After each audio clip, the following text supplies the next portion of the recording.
땅만 아니라 하늘도 진동시키실 것입니다. 성경의 구절들이 짝이 있다는 것은 성경을 연구하는 사람들이 아는 사실입니다. 이사야도 짝이 있다는 것을 증언했습니다. 너희는 여호와의 책에서 찾아 읽어보라.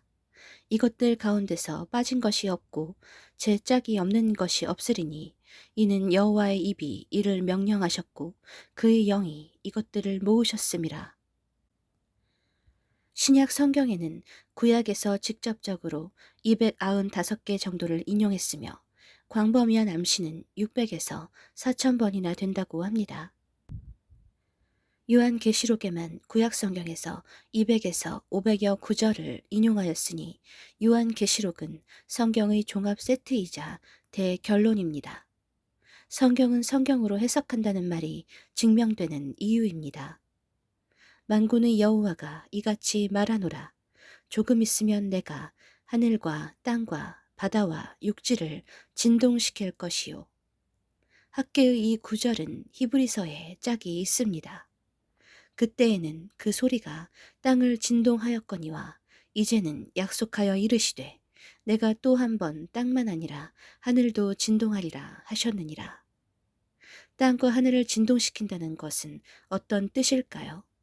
그런데 히브리서 기자는 이 말에 대해 주석을 달았습니다. 이 또 한 번이라 하심은 진동하지 아니할 것을 영존하게 하기 위하여 진동할 것들 곧 만드신 것들이 변동될 것을 나타내심이라. 그러므로 우리가 흔들리지 않는 나라를 받았은즉 은혜를 받자. 이로 말미암아 경건함과 두려움으로 하나님을 기쁘시게 섬길지니 우리 하나님은 소멸하는 불이심이라. 진동에 대한 해석은 네 가지 견해가 있습니다. 첫째는 각 사람에게 오는 시험과 연단, 믿음의 증명입니다. 두 번째는 예수 그리스도께서 임하실 때 오는 진동입니다. 시내 산에 여호와께서 모세에게 나타내실 때 산이 진동하였고 장차 다시 오실 때 땅과 하늘이 진동할 것입니다. 세 번째는 히브리서 기자의 주석으로 세상은 흔들리고 변동되는 임시적인 왕국이지만 우리가 상속으로 받을 하나님의 나라는 흔들리지 않고 영구적인 왕국이라는 것입니다. 또한 이것은 영구적인 새 하늘과 새 땅이 들어서면 임시적인 현재의 지구와 우주는 없어질 것이란 견해입니다. 네 번째는 심판에 대한 묘사로서 땅이 진동한 때는 노아 대홍수였습니다. 미래의 땅과 하늘이 동시에 진동되는 때가 올 것인데 7년 환란과 직전에 발생할 것입니다. 하늘이 진동하는 사례는 요한계시록의 6째 인에서도 발견할 수 있습니다. 태양이 어두워지고 달이 핏빛으로 변하며 섬과 산들이 없어지거나 큰 규모로 이동할 것입니다.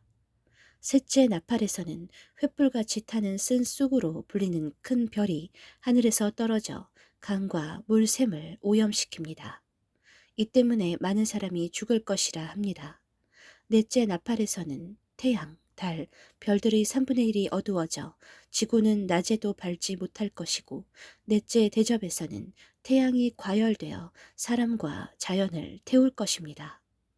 네 개의 견해에서 가장 설득력이 있는 것은 두 번째, 세 번째, 네 번째입니다. 특히 취함을 받는 자들은 두 번째 견해, 주님의 강림에 집중하고 이때 열방이 진동할 것입니다. 환란에 남겨진 사람들은 네 번째 상황을 맞이할 것입니다.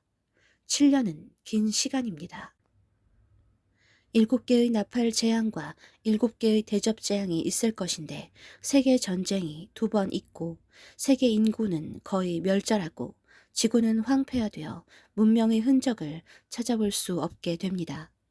말이 진동이지 스바냐의 증언대로 지구 전체가 요동칠 것입니다. 여호와께서 이르시되 내가 땅 위에서 모든 것을 진멸하리라.